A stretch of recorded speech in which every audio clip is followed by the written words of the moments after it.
প্রিয় বন্ধুরা, আসসালামু আলাইকুম। আমি পড়ছিলাম তিন গোয়েন্দা, ভলিউম ৯, গল্প কানা বেড়াল। এখন পড়ছি চতুর্থ অংশ। ১৪। পরদিন রবিন বা মুসা দুজনের কেউই বেরোতে পারল না। বাড়িতে জরুরি কাজ, ব্যস্ত থাকতে হলো।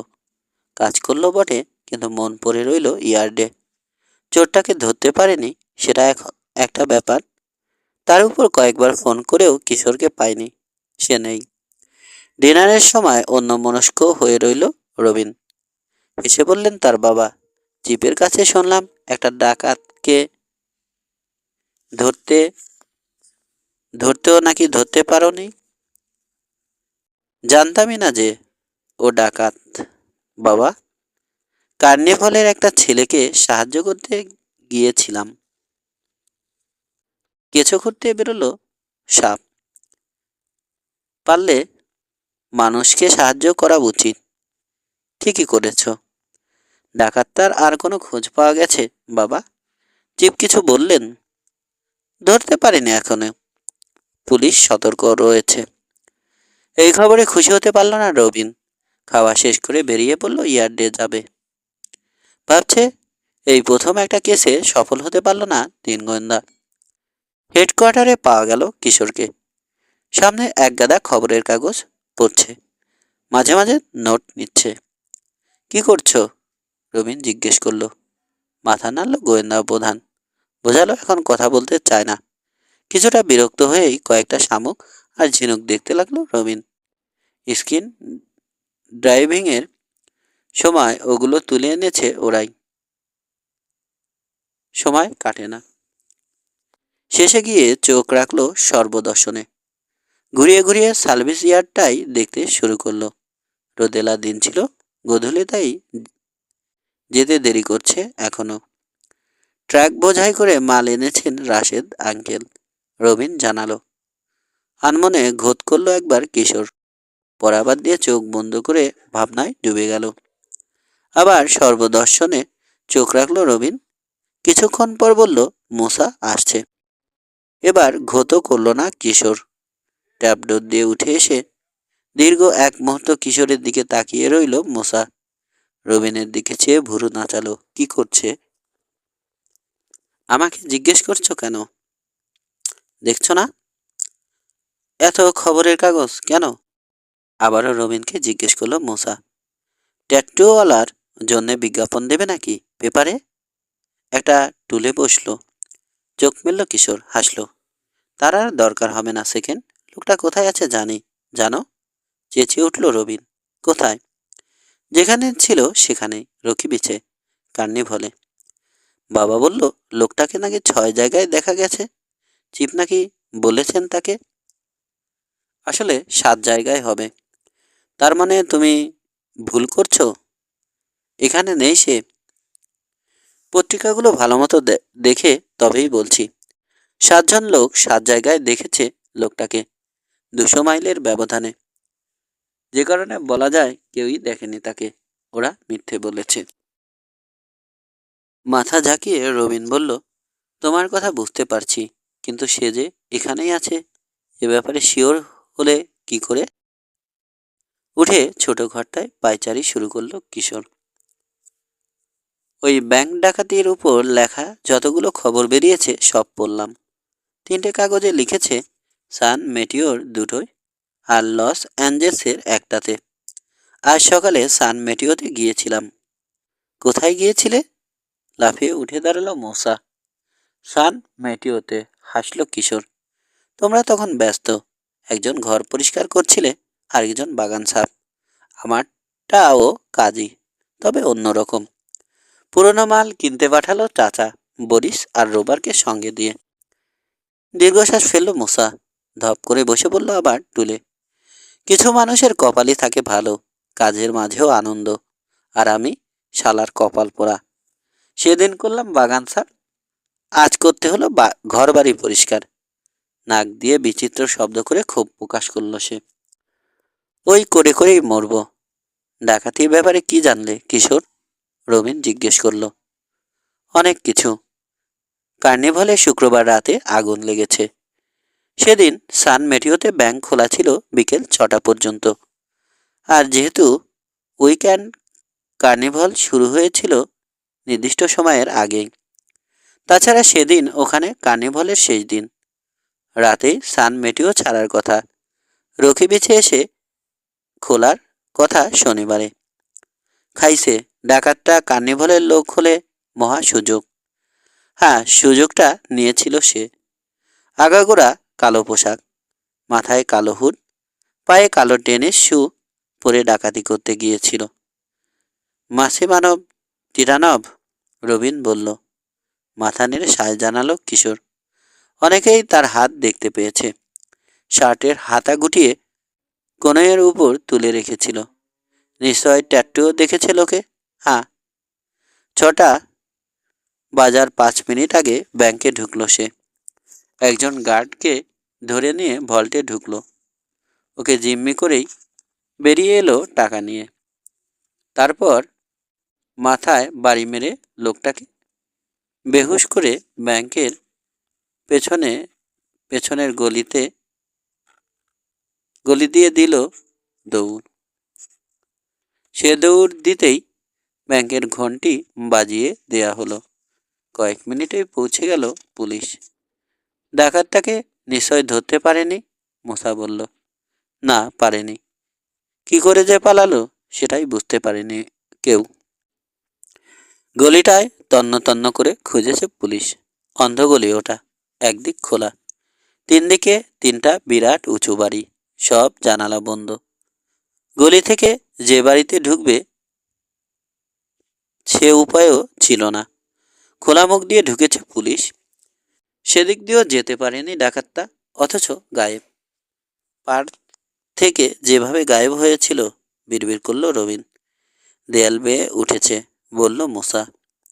মাসি মানব। আমার তাই ধারণা, নিচের ঠোঁটে টান দিয়ে ছেড়ে দিল কিশোর। দেখতে দেখতে ছড়িয়ে পড়ল খবর। কার্নিভালের বাইরে তখন পাহারায় ছিল একজন পুলিশ। ডাকাতির খবর সেও শুনেছে। কার্নিভালে ঢোকার জন্য হুড়োহুড়ি করছে লোকে।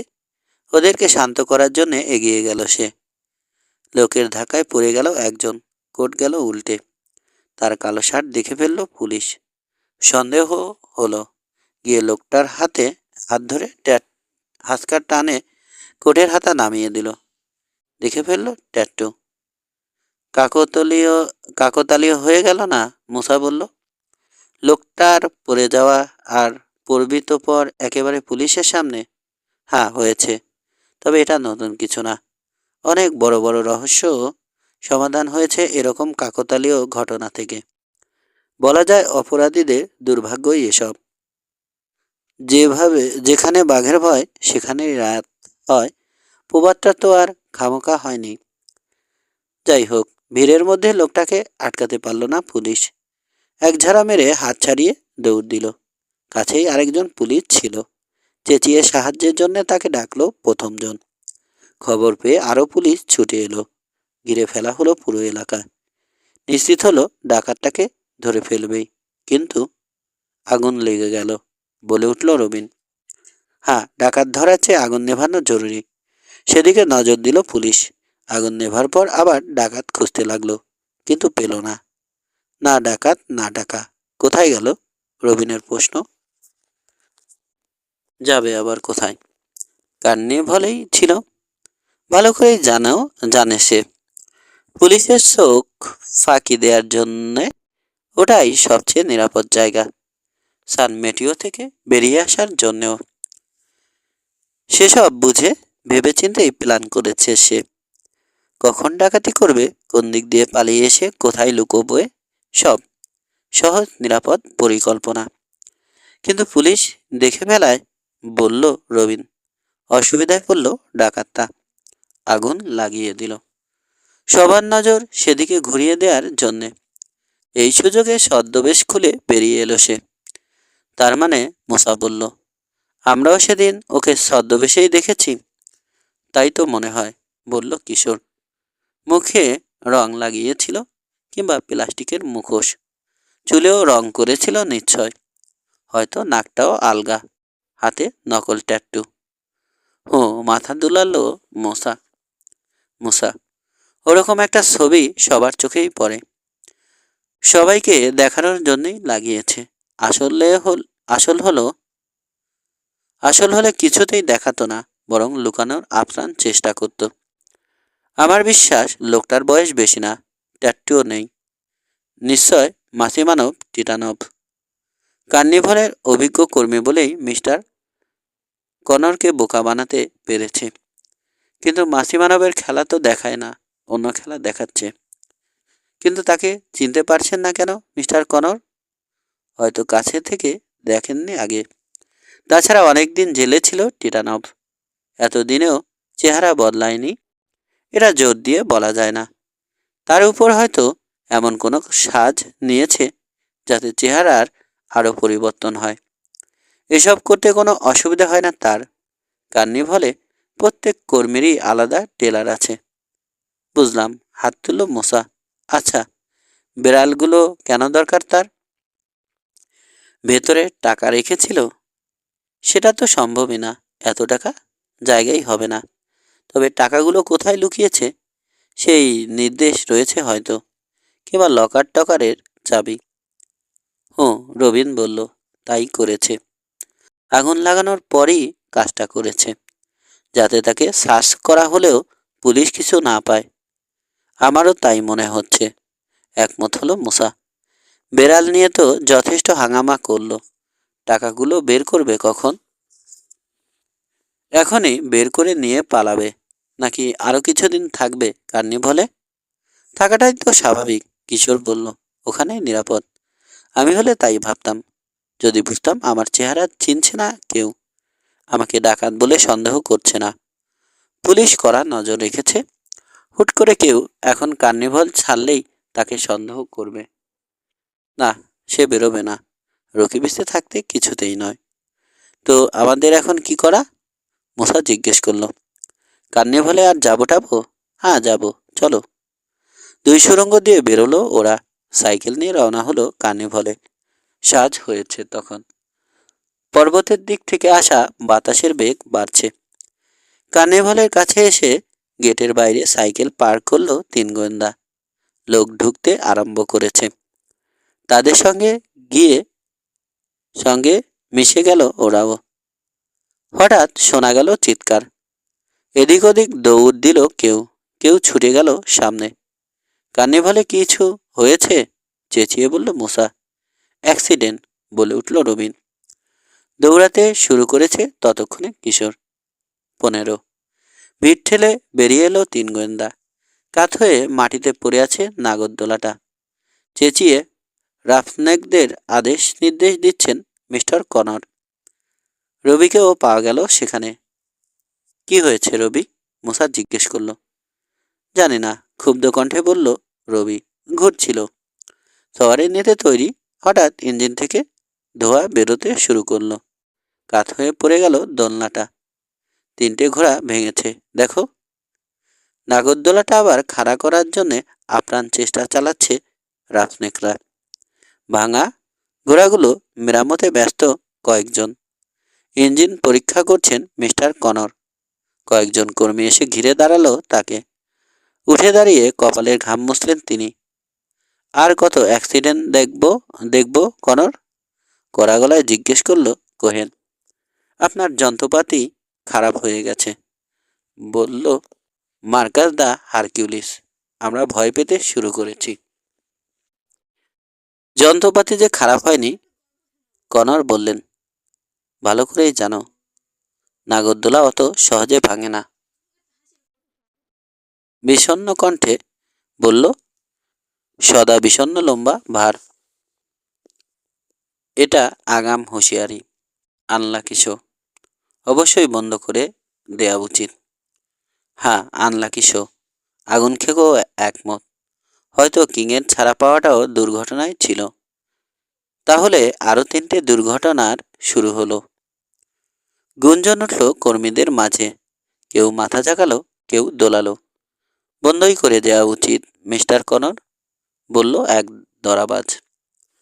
বড়জোর আজকের রাতটা চালাতে পারেন, লম্বা ভার বলল। তারপর আর একটা শো নয়। চালাবেন কি করে? কোহেন জানতে চাইল। নাগরদোলা না চললে তো আমাদের বেতনই দিতে পারবেন না। অসহায় ভঙ্গিতে হাত নাড়লেন কনর। কাজ করতে করতে উঠে এসে জরুরি গলায় তাকে কি বলল একজন রাফনেক। কনরের উদ্বিগ্ন চেহারায় হাসি ফুটল। আধ ঘন্টার মধ্যেই ঠিক হয়ে যাবে নাগরদোলা। একটা বেয়ারিং ভেঙেছে, আর কিছু না। যাও, যার যার কাজে যাও। আরো খারাপ অ্যাক্সিডেন্ট হবে, আমি জানি, বিড়বিড় করল লম্বা ভার। তবে বেশিরভাগ কর্মীর মুখেই হাসি ফুটল আবার। স্বস্তির নিঃশ্বাস ফেলে চলে গেল যার যার বুথের দিকে, কোহেন ছাড়া। শো দেখানো বিপজ্জনক হয়ে উঠছে, কনর বলল স্ট্রংম্যান। এত অ্যাক্সিডেন্ট, শো বন্ধ করে দেয়া উচিত। বলে আর দাঁড়ালো না। চেয়ে রইলেন কনর, চোখ ফেরালেন ছেলেদের দিকে। উৎকণ্ঠা ঢাকতে পারছেন না, ঢাকার চেষ্টাও করলেন না। তার ভবিষ্যৎ, তার ছেলের ভবিষ্যৎ, সব নির্ভর করছে এই কার্নিভালের উপর। কাজ করবে ওরা, বাবা? রবি জিজ্ঞেস করল।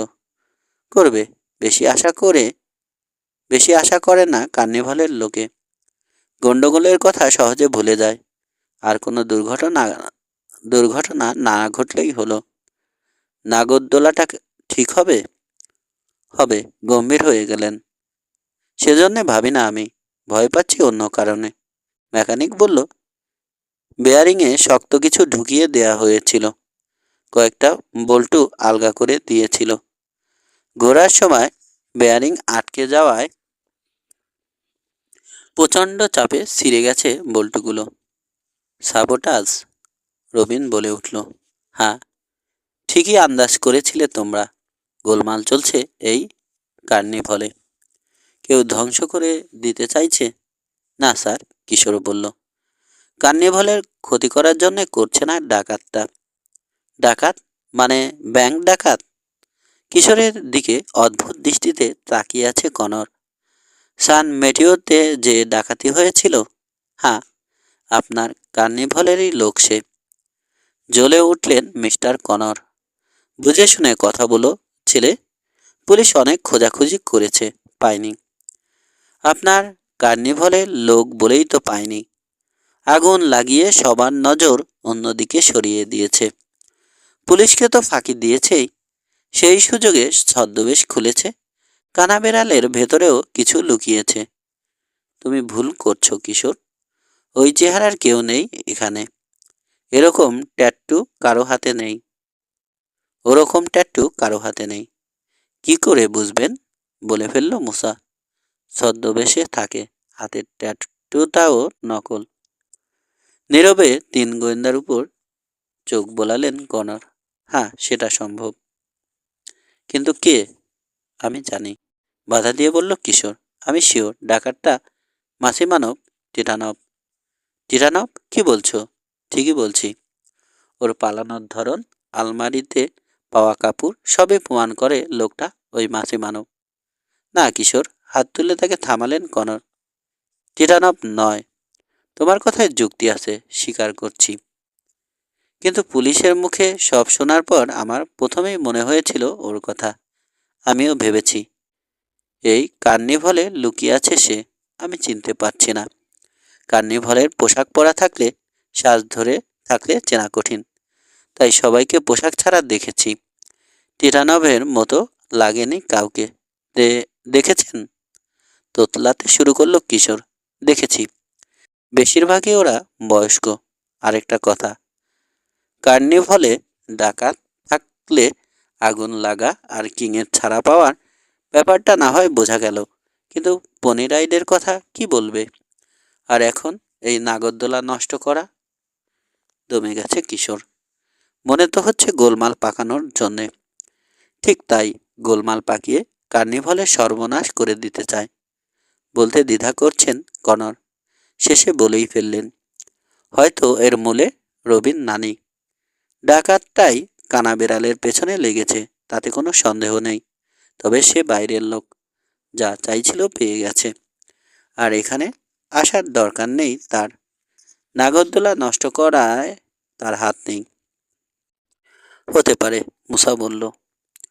তবু চোখ খোলা রাখতে বলবো তোমাদের। আর কোনো দুর্ঘটনা যাতে না ঘটাতে আর কোনো দুর্ঘটনা যাতে ঘটাতে না পারে কেউ। আমার কাজ আছে। যাও, তোমরা গিয়ে কার্নিভাল দেখো, নজরও রাখো, খুব সাবধানে থাকবো, কথা দিল রবি। হাসলেন কনর। সরে এলো ছেলেরা। নিচের ঠোঁট কামড়ালো কিশোর। বলল, আমি এখনো বিশ্বাস করি আমার অনুমানই ঠিক। কিন্তু মিস্টার কনরের কথায়ও যুক্তি আছে, রবিন বলল। নাগরদোলা নষ্ট করার কোনো কারণই নেই ডাকাতটার।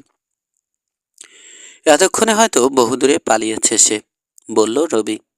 আমার মনে হয় না, জোর দিয়ে বলল কিশোর। এখানেই আছে এখনো। কার্নিভাল বন্ধ করে দেওয়ার চেষ্টা চালাচ্ছে, যাতে অন্য কর্মীদের ভিড়ে মিশে যেতে পারে সে। যাওয়ার সময় কারো সন্দেহ না হয়। পরিস্থিতি শান্ত হওয়ার জন্য অপেক্ষা করবে না? প্রশ্ন তুলল রবি। হয়তো করবে। আচ্ছা, ঠিক করে বলো তো, 5টা বেড়াল ছিল তো, না আরো বেশি? 5টাই। বুঝতে পারছি না। আনমনে নিচের ঠোঁটে চিমটি কাটল কিশোর। বেড়ালের ভেতর থেকে পড়ে টরে যায়নি তো? হয়তো বেড়ালের ভেতরে পায়নি। তাহলে নিশ্চয় গিয়ে টেলারটা খুঁজবে, যেটাতে বেড়ালগুলো রাখা ছিল। রবি, কোথায় টেলারটা? যেখানে এখন থাকার কথা, শুটিং গ্যালারির কাছে। সারাক্ষণ যাতে চোখ রাখতে পারি। কিন্তু এখন রাখছো না, চেঁচিয়ে উঠল কিশোর। রাখতে পারোনি কারণ নাগরদোলাটা পড়ে যাওয়ায় দেখতে চলে এসেছো। খাইছে? চমকে উঠল মূসা। আরেকবার? কেন নয়? এরকম করে 2বার সফল হয়েছে আগে। দোলনাটার ক্ষতি সামান্য। কার্নিভাল বন্ধের চেষ্টায় থাকলে ওটা একেবারে বিকল করে দিত। জলদি শুটিং গ্যালারিতে, কুইক! বলতে বলতেই দৌড় দিল সে। দর্শকের ভিড় বেড়েছে। তাদের পাশ কাটিয়ে গ্যালারির পেছনে চলে এলো ছেলেরা। আলো এখানে কম, ছায়া বেশি, কিন্তু দেখতে অসুবিধে হলো না। মাটিতে ছড়িয়ে আছে পুতুল, খেলনা, পুরস্কারের নানা জিনিস। আরে, ভেঙে ফেলেছে! আটকে উঠল রবি। দেখো দেখো! হাত তুলল রবিন। 4জনেই দেখল টেলারের আড়াল থেকে বেরিয়ে এলো একটা মূর্তি। দৌড় দিল অন্ধকারের দিকে। খোলা জায়গার পরে এক সারি তাঁবু পেরিয়ে বেড়ার ফোকর গলে পার্কে ঢুকে যাওয়ার ইচ্ছে। ধরো বেটাকে, বলেই পেছনে ছুটল মূসা। 16। বেড়ার ওপাশে চলে গেল চোরটা। এক এক করে ফোকর গলে ছেলেরাও চলে এলো। ছায়ায় ঢাকা নীরব পার্ক। চাঁদ উঠছে। পর্বতের দিক থেকে আসা বাতাসের জোর বেড়েছে আরো। ঝাঁকি দিয়ে কাঁপিয়ে দিচ্ছে পুরনো নড়বড়ে নাগরদোলার স্তম্ভগুলো। ক্যাচকচ করছে ওগুলো। নিষ্প্রাণ গোঙানি। কই? নিচু কণ্ঠে বলল রবিন। গেল কই? চুপ! ফিসফিসিয়ে বলল কিশোর। শোনো। বেড়ার ছায়ায় গা ঢেকে দাঁড়িয়ে আছে ওরা। মেরামত করা নাগরদোলার শব্দ হচ্ছে ভীষণ। বহু দূর থেকে শোনা যাবে। পার্কের অন্ধকার ছায়া থেকে কাউকে বেরোতে দেখা গেল না। কেউ নড়ল না। বায়ে ট্যানেল অব লাভ এ ছল করে আশ্রে পড়ছে পানি। মাঝে সাঝে মৃদু হুটোপুটির শব্দ। নিশ্চয় ইঁদুর। এছাড়া আর কোনো আওয়াজ নেই। বেশি দূর যেতে পারেনি, কিশোর বলল। ভাগ হয়ে খুঁজব আমরা। নাগরদোলা ঘুরে আমি আর মূসা যাব ডানে। রবিন, তুমি আর রবি যাও বায়ে। এই লোকটাই ডাকাত। এই লোকটাই ডাকাত? রবি প্রশ্ন করল। মনে হয়। বেড়ালের ভেতর পায়নি, তাই টেলারে খুঁজছিল। পেয়ে গিয়ে থাকলে ও এখন মহা বিপজ্জনক। সাবধান, ধরার চেষ্টা করবে না। পিছে পিছে গিয়ে শুধু দেখবে কোথায় যায়। বায়ে সুড়ঙ্গর দিকে চলে গেল রবি আর রবিন। মূসা আর কিশোর এগোলো ফ্যান হাউজের হাসি মুখের দিকে। হঠাৎ দাঁড়িয়ে গেল মূসা। কিশোর, শব্দ শুনলাম। স্তম্ভগুলোর নিচে অন্ধকার। সেখান থেকেই এলো শব্দটা। আবার কাঠের উপর ভারী জুতোর ঘষা লাগার মতো। তারপর দ্রুত দূরে সরে গেল চাপা পদশব্দ। দেখেছি, ফিসফিসিয়ে বলল মুসা। ফ্যান হাউজে ঢুকলো। কে, চিনেছ? না। জলদি চলো, বেরোনোর আরো পথ থাকতে পারে। মুসা দেখেছে ছায়ায় ছায়ায় ঘুরে গিয়ে ঢুকছে লোকটা। ওরা যেখানে রয়েছে সেখান থেকে ফ্যান হাউজের মুখ পর্যন্ত এক টুকরো খোলা জায়গা, চাঁদের আলোয় আলোকিত। এক ছোটে জায়গাটা পেরোলো ওরা। ভেতরে ঢুকে কান পাতল। সরু বারান্দার মতো একটা জায়গা, ছাতের ফুটো দিয়ে আলো আসছে, অন্ধকার কাটেনি তাতে। সামনে ছায়া পথ, সামনে সারা পথ নেই কিশোর। সামনে সারা পথ নেই কিশোর। মুসার কথার সমর্থনেই যেন মচমচ শব্দ শোনা গেল। তারপরেই ধূপ, সবশেষে তীক্ষ্ণ চিৎকার। গড়িয়ে পড়ে কাঠের দেয়ালে ধাক্কা খেয়েছে যেন ময়দার বস্তা। আবার শোনা গেল মচমচ, আবার ধূপ, তারপর নীরবতা। অস্বস্তিতে পড়েছে দুই গোয়েন্দা। পা টিপে টিপে এগুলো আবছা অন্ধকারের ভেতর দিয়ে। একটা দরজার সামনে এসে দাঁড়ালো। সাবধানে খুলবে। কথা শেষ করতে পারল না গোয়েন্দা প্রধান। মচমচ করে সামনে ঝুঁকে গেল বারান্দাটা। কাত হয়ে গেছে মেঝে। চিত হয়ে পড়ল দুজনে। গড়াতে শুরু করলো। পাগলের মতো হাত বাড়াচ্ছে ওরা, ধরার মতো যদি কিছু মেলে। কিছুই নেই। ধূপ করে কাঠের দেয়ালে বাড়ি খেল মুসা। আউক করে উঠল। পরক্ষণে তার গায়ের উপরে এসে পড়ল কিশোর। হাত পা ছুঁড়ে কোনো মতে উঠে বসলো দুজনেই। হতবাক হয়ে দেখল কাত হয়ে যাওয়া মেঝে উঠে যাচ্ছে আবার। জায়গা মতো লেগে ছাদ হয়ে গেল মাথার উপর। পুরো মেঝেটা কাত হয়ে গিয়েছিল। বিশ্বাস করতে পারছে না মুসা। নিশ্চয় কোনো কিছুর উপর ব্যালেন্স করা। একটা বিশেষ জায়গায় এসে কেউ দাঁড়ালেই কাত হয়ে যায়। হ্যাঁ, অনেকটা ঢেকির মতো। ফ্যান হাউজের মজার কৌশল। ডাকাতটাও নিশ্চয় আমাদের মতোই পড়েছে। গেল কোথায়? পথ একটাই। ঘরের দেয়ালে একটা বড় ফোকর দেখা যাচ্ছে, পাইপের মুখের মতো। হামাগুড়ি দিয়ে ওটার দিকে এগোলো মুসা। খেয়াল রেখো, পেছন থেকে কিশোর বলল। ওর মধ্যেও কৌশল থাকতে পারে। ছোট সুড়ঙ্গ। আরেকটা ঘরে বেরিয়ে এলো ওরা। ছাতের ফাটল দিয়ে আলো আসছে। ছাতে তো, নাকি মেঝে? অবাক হয়ে ভাবল মুসা। কিশোর! কেঁপে উঠল গলা। আবছা আলোয় মনে হলো ওদের একটা উল্টে থাকা ঘরে রয়েছে। ছাদ নিচে, মেঝে উপরে। মেঝেতে রাখা চেয়ার, টেবিল, কার্পেট সব উল্টো হয়ে আছে মাথার উপরে। ওদের পায়ের কাছ থেকে সামান্য দূরে উল্টো হয়ে রয়েছে একটা ঝাড়বাতি, বাল্ব নেই। দেয়ালে ঝুলছে ছবি উল্টো। ফিসফিস করলো বিস্মিত কিশোর। আরেকটা কৌশল মুসা, আলো থাকলে আরো ভালো মতো দেখা যেত। আমরা সত্যি উল্টো হয়ে নেই তো? মুসার সন্দেহ যাচ্ছে না। না, ওই যে আরেকটা সুড়ঙ্গ মুখ। এসো। প্রথমটা চেয়ে এটা লম্বা, নড়ে চড়ে দোল খায়। নড়ে চড়ে দোল খায়। ওরা বুঝলো একসময় ওটাকে ঘোরানোর ব্যবস্থা ছিল, এখন ঘোরে না। যদিও স্থিরও থাকে না এক জায়গায়। আরেক মাথায় বেরিয়ে নামার সময় আরেকটু হলেই পড়ে গিয়েছিল কিশোর। সোজা হয়ে বলল, শুনছ? সামনে কোনোখানে কোনোখান থেকে আসছে শব্দটা। হালকা পা ফেলছে কেউ। ওদিকে, ফিসফিসিয়ে বলল মুসা।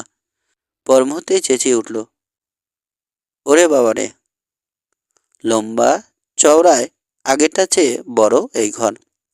তাতে অসংখ্য গর্ত, ফাটল, বেশ ভালো আলো আসছে। মুসার মনে হলো গভীর সব ছায়া নড়ছে। কিন্তু ছায়ার কারণে ভয় পায়নি সে। যা দেখলো সেটা দেখে কিশোরও ঢোক গেল। ডানে দেয়ালের কাছে নড়ছে একটা অদ্ভুত মূর্তি। সোজা তাকিয়ে আছে ছেলেদের দিকে। লম্বা প্যাকাটির মতো শরীর, তার উপর বিশাল এক মাথা। হাত দুটো সরু সরু, যেন মাকড়সার সুর। কিম্ভূত এক মানব সর্প যেন। ভাবছে রূপ ভাসছে রূপালি চাঁদের আলোয়। কি কি ওটা? কিশোর কাছে ঘেসে এলো মশা। ভূত না তো? আরেকবার ঢোক গিলল কিশোর। আমি জানি না, আমি। হঠাৎ হাসতে শুরু করলো সে। মুসা, ও কিছু না, আয় না। আয়নাঘরে ঢুকেছি আমরা। বিভিন্ন ভঙ্গিতে সাজিয়ে রাখা হয়েছে বাঁকা আয়নাগুলো। আয়না? তাহলে পায়ের আওয়াজ শুনলাম কেন? আমি শুরু করেই বাধা পেল কিশোর। ও ওটা ও কি আয়না? জোরে বলতে ভয় পাচ্ছে মুসা। নাক বরাবর সামনে আয়না থেকে দূরে দাঁড়িয়ে আছে একটা মূর্তি। কান পেতে রয়েছে যেন। চওড়া কাঁধ, কোমর পর্যন্ত নগ্ন, লম্বা অগোছালো কালো চুল, কালো দাড়ি। চাঁদের আলোয় বেশ স্পষ্ট দেখা যাচ্ছে। কোহেন। যথাসাধ্য চেষ্টা করেও কণ্ঠস্বর স্বাভাবিক রাখতে পারল না মুসা। শুনে ফেলল কোহেন। পাই করে ঘুরল। এই এই বেরিয়ে এসো। মুসার বাহু আঁকড়ে ধরল কিশোর। ফিসফিস করে বলল, কথা বলবে না? আমাদের দেখেনি। গর্জে উঠল আবার কোহেন। এই কথা শুনছি, বেরো, বেরিয়ে এসো। ওই যে দরজা, দেখালো মুসা। অনেকগুলো আয়নার মাঝে দরজাটা। কিশোরের হাত ধরে ওটা দিয়ে ঢুকে পড়ল মুসা। সরু একটা গলিপথে ঢুকলো ওরা। সাত নেই। 10 কদম মতো গিয়ে দুভাগ হয়ে গেছে পথ। পেছনে কোহেনের কণ্ঠ আর পায়ের আওয়াজ শোনা গেল। দরজাটা দেখে ফেলেছে সে।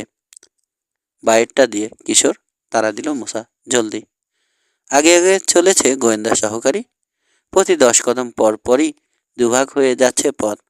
প্রতিবারেই বায়ের পথ ধরছে সে। পেছনে লেগে রয়েছে কোহেন। পায়ের শব্দেই বোঝা যায়। অবশেষে আরেকটা দরজা পাওয়া গেল। ধাক্কা দিয়ে পাল্লা খুলে একটা ঘরে ঢুকলো ছেলেরা। তাজ্জব হয়ে গেল। আবার সেই আয়না ঘরে ফিরে এসেছে। মরীচিকা, বিমূঢ়ের মতো বলল কিশোর। ফ্যান হাউসের আরেক মজা। ছাগল বানিয়ে ছেড়েছে আমাদের। গলায় রশি দিয়ে একই জায়গায় ঘুরিয়েছে। কোহেনও তো এসে পড়ল। গুঙিয়ে উঠল মুসা। ঠোঁট কামড়ালো কিশোর। উপায় একটা নিশ্চয় আছে। আবার ওই দরজা দিয়ে ঢুকবো। এবার আর বাইরে যাব না। ডানে। আয়নাগুলোর মাঝের দরজা দিয়ে আবার সরু গলিতে ঢুকলো দুজনে। 10 কদম এগিয়ে সরে গেল ডানের পথটায়। পদশব্দ এখনো অনুসরণ করছে ওদের। পেছনে তাকানোর সময় নেই। ছুটছে তো ছুটছেই ওরা। ধীরে ধীরে কমে এলো পেছনের আওয়াজ। মিলিয়ে গেল এক সময়। সামনে দেখা গেল একটা ডাবল ডোর। দ্বিধার সময় নেই। ঠেলে পাল্লা খুলে ফেলল মুসা। দরজার অন্য পাশে বেরিয়ে এলো দুজনে। খোলা আকাশের নিচে বেরিয়ে এসেছে। এক পাশে ফ্যান হাউস, আরেক পাশে টানেল অফ লাভ এর প্রবেশ পথ। আহ, বাঁচলাম। জোরে নিঃশ্বাস ফেলল মুসা। হ্যাঁ, হাঁপাতে হাঁপাতে বলল কিশোর। কাজও হয়েছে। লোকটাকে চিনতে পেরেছি। গিয়ে এখন মিস্টার কনরকে বলতে পারবো। কোহেন। মরমর করে ভেঙে গেল পুরনো পচা কাঠ। ফ্যান হাউসের দেয়াল ফুঁড়ে বেরোলো ব্যায়ামপুষ্ট শক্তিশালী বলিষ্ঠ দেহটা। চাঁদের আলোয় বন্য হয়ে উঠেছে চোখজোড়া। জ্বলছে। কোহেন। 17। ছায়ার ভেতরে হুমড়ি খেয়ে আছে দুই গোয়েন্দা। শ্বাস ফেলতে ভয় পাচ্ছে। তাকিয়ে আছে কোহেনের দিকে। এখনো দেখেনি। কণ্ঠস্বর যথাসম্ভব খাদে নামিয়ে বলল কিশোর। তবে দেখে ফেলবে। বেড়ার কাছেও যেতে পারবো না। মুসা বলল। পথ আগলে রয়েছে। কিন্তু যেতে না পারলে? টানেল অব লাভ। চলো। হামাগুড়ি দিয়ে এগোলো ওরা। ছায়ার অভাব নেই। লম্বা হয়ে পড়েছে নাগরদোলার স্তম্ভগুলোর ছায়া। ওগুলোর মধ্যে রইল ওরা। কোনো অবস্থাতেই আলোয় বেরোলো না। কোহেনের অলক্ষ্যে সুরঙ্গে ঢুকে পড়ল। আর আসছে না। মুসা বলল, আসবে। ও জানে আমরা ওকে দেখে ফেলেছি। আমাদের মুখ বন্ধ করার চেষ্টা করবেই। টানেল থেকে বেরোনোর আরেকটা পথ বের করতে হবে আমাদের। সরু খাল কেটে সুরঙ্গের ভেতরে পানি ঢোকানোর ব্যবস্থা হয়েছে। তরল সীসার মতো লাগছে ওই পানিকে। কিনার দিয়ে গেছে পথ। সেই পথ ধরে হেঁটে চলল দুজনে। অনেকখানি ভেতরে ঢুকে সরু একটা কাঠের পুল পাওয়া গেল। শেষ মাথায় কাঠের জেটি। এরকম অনেক নৌকা থাকতো ওখানে। এক সময় অনেক নৌকা থাকতো ওখানে। এখন আছে শুধু একটা পুরনো দাঁড় টানা নৌকা। কিশোর। মুখে বাতাস লাগছে। লাগবেই। সামনে বোধহয় খোলা। নিশ্চয় সাগর। কাঠের উপর চাপ পড়ায় মচমচ শব্দ হলো। নরম সোলের জুতো পরা পায়ের চাপ। কেউ আসছে। নড়ো না, হুঁশিয়ার করল কিশোর। একদম চুপ। সরু পুলের উপর স্তব্ধ হয়ে দাঁড়িয়ে রইল দুজনে। অনেক উপরে ছাতের একটা ফুকুর দিয়ে ছুঁয়ে আসছে চাঁদের আলো। নড়াচড়া ওখানেই দেখা গেল। উল্টো দিক দিয়ে নেমে আসবে, মুসা বলল। ফিরে যাব? নিজেকেই প্রশ্ন করল কিশোর। উপরে ছায়ামূর্তিটাকে নড়তে দেখা গেল। পিস্তল কক করার নির্ভুল শব্দ কানে এলো দুজনের। আস্তে কিশোরের কাঁধে হাত রাখলো মুসা। ফিরে গিয়ে বাঁচতে পারবো না, কিশোর বলল। যে দিক দিয়েই বেরোই চাঁদের আলোয় দেখে ফেলবেই। ওদের কাছাকাছি রয়েছে নৌকাটা, যেটির সঙ্গে বাঁধা। সামনের দিকে ছড়িয়ে ফেলে রাখা হয়েছে মোটা ক্যানভাস। নিঃশব্দে পা টিপে টিপে এগোলো ওরা। নৌকায় উঠল। গায়ের উপর টেনে দিল ক্যানভাসটা। অন্ধকারে পড়ে রইল চুপচাপ। নিঃশ্বাস ফেলতেও ভয়। সময় যাচ্ছে, মিনিটের পর মিনিট। পুরো হালকা পুলে হালকা পায়ের আওয়াজ হলো। কাঠের সঙ্গে ধাতব কিছুর ঘষা লাগলো যেন। দেয়ালে লেগেছে বোধহয় লোকটার হাতের পিস্তল। তারপর অনেকক্ষণ আর কোনো শব্দ নেই।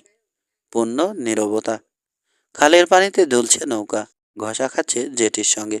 আবার নড়ল লোকটা। ছেলেদের প্রায় মাথার উপর চলে এলো জুতোর চাপা শব্দ। জোরে জোরে কয়েকবার নাড়া খেলো নৌকা, যেন ধরে ঝাঁকিয়ে দেয়া হচ্ছে। থেমে গেল এক সময়। তারপর শুধুই দুলানি দুলনি। ক্যানভাসের নিচে গুটিসুটি হয়ে থাকা ছাড়া আর কিছু করার নেই। আরো কয়েক মিনিট পেরোলো। নৌকার গায়ে ঢেউয়ের ছলা ছল ছাড়া আর কোনো শব্দ নেই। চলে গেছে, ফিসফিসিয়ে বলল মুসা। জবাব দিল না কিশোর। আরো কিছুক্ষণ পর আচমকা চেঁচিয়ে উঠল, মুসা, জলদি কার্নিভলে ফিরে যেতে হবে। রহস্যের সমাধান হয়ে গেছে। কোহেন? হ্যাঁ, সে তাড়া করাতেই। ডাকাতটা কি খুঁজেছে এবং সেটা কোথায় আছে জানি এখন। ও পালায়নি? না, সবাই আমরা ভুল জায়গায়। ভীষণ দুলে উঠল নৌকা। ধার খামছে ধরল কিশোর। ক্যানভাসের তলায় ঝট করে উঠে বসলো মুসা। কান পেতে শুনছে। বলল, কিশোর, বড় বেশি দুলছে না? ঘষার শব্দও পাচ্ছি না আর। কি হয়েছে? ক্যানভাস তোলো তো। দুজনে ঠেলে সরালো ক্যানভাসের চাদর। মুখে আঘাত হানলো বাতাস। উঠে দাঁড়াতে গিয়ে চিত হয়ে পড়ল কিশোর নৌকার দুলনিতে। খোলা সাগরে চলে এসেছি, চেঁচিয়ে উঠল মুসা। চারপাশে দেখছে। পরিত্যক্ত পার্কের কালো ছায়াগুলো এখন অনেক পেছনে। ছোট হয়ে আসছে কার্নিভলের আলোকসজ্জা। নৌকা বাঁধার দড়িটা দেখলো কিশোর। কেটে দিয়েছে। পুলে উঠে দড়ি কেটে দিয়ে চলে গেছে বেটা। এখন ভাটা। পানির দিকে তাকিয়ে আছে মুসা। চোতে পড়েছে নৌকা। দেখছো কি জোরে ভেসে যাচ্ছি। জলদি ফেরাও মুসা। কি করে? দাঁড় নেই, মটন নেই। সাঁতরে যে যাব তারও উপায় নেই। যা স্রোত আর ঢেউ, সাহস হচ্ছে না। তুমি না পারলে আমি পারবো। নিচের ঠোঁটে চিমটি কাটল কিশোর। এক কাজ করা যায়। সিগনাল। পকেটে পকেট থেকে হোমারটা বের করলো কিশোর। কয়েকবার চেষ্টা করে হাল ছেড়ে দিল। নৌকার তলায় পানি জমে আছে, তাতে ভিজে গেছে পকেট। পকেটে রাখা যন্ত্রটা হবে না। হতাশ ভঙ্গিতে হাত নাড়ল কিশোর। নষ্ট হয়ে গেছে। সাহায্যের জন্য চিৎকার শুরু করলো দুজনে, কিন্তু বাতাসের শব্দে হারিয়ে গেল চিৎকার। তীর থেকে অনেক সরে এসেছে। চারপাশে থই থই করছে সাগরের কালো পানি। একটা নৌকা চোখে পড়ল না। তীরের আলো এখন দূরে। বড় বড় ঢেউ ভাঙছে নৌকার গায়ে। কিনার দিয়ে ভেতরে ঢুকছে। ছিটে লেগে ভিজছে শরীর। নৌকার তলায় ঝনঝন করছে দুটো টিনের পাত্র। গায়ে গায়ে বাড়ি লেগে পানি ছেঁচার জন্যে রাখা হয়েছে ওগুলো। একটা তুলো নিল মুসা। আরেকটা কিশোরকে একটা তুলে নিল মুসা। আরেকটা কিশোরকে নিতে বলে সেচতে শুরু করলো নৌকার জমা পানি। নৌকায় জমা পানি। যেভাবেই হোক কিশোরকে বলল, ফিরে যেতেই হবে আমাদের। পারবো না, যা চোদ। বাতাস অবশ্য বিপরীত দিক থেকে বইছে। অনেক খানি চেকিয়ে রাখছে নৌকাটাকে। চোতের টানে, নইলে এতক্ষণে আরো দূরে ভেসে যেত। বাড়ি দুই পাত্র বোঝাই করে ছপাত ছপাত করে পানি ফেলল মূসা। দাঁড় ছাড়া হবে না। থেমে গেল সে। কিশোরের দিকে তাকালো। মূসার কাঁধের উপর দিয়ে সামনে তাকিয়ে আছে গোয়েন্দা প্রধান। মূসা, ওটা কি? ঝট করে ঘুরে চাইল মূসা। সামনে বিশাল এক কালো ছায়া। সাগরের নিচ থেকে উঠছে যেন, মাথা তুলেছে ওদের মাথা ছাড়িয়ে অনেক উপরে।